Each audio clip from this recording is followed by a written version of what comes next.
குறுவை நெல் சாகுபடி கொள்முதல் பருவம் 2 மாதங்களுக்கு முன்பு தொடங்கப்பட்டு போன மாதம் இறுதி வரை 352 நேரடி நெல் கொள்முதல் நிலையங்கள் திறக்கப்பட்டு 291 கொள்முதல் நிலையங்கள் செயல்பாட்டில் உள்ளது.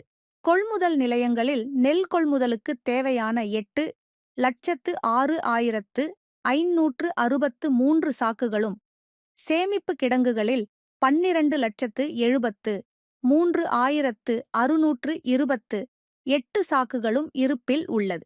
கூடுதலாக கொல்கத்தா சணல் ஆலை மூலம் மேற்கு வங்க மாநிலம் பத்ரேஸ்வர் ரயில் நிலையத்திலிருந்து தஞ்சாவூர் ரயில் நிலையத்திற்கு சரக்கு ரயில் மூலம் 42 பெட்டிகளில் 5,460 பண்டல்களில் ஒரு பண்டலுக்கு 500 சாக்குகள் வீதம் 27,30,000 தற்போது வந்தடைந்தது. இந்த சாக்குகள் லாரிகள் மூலம் தஞ்சை மாவட்டத்தில் உள்ள 300 நேரடி நெல் கொள்முதல் நிலையங்களுக்கு அனுப்பி வைக்கப்பட்டது.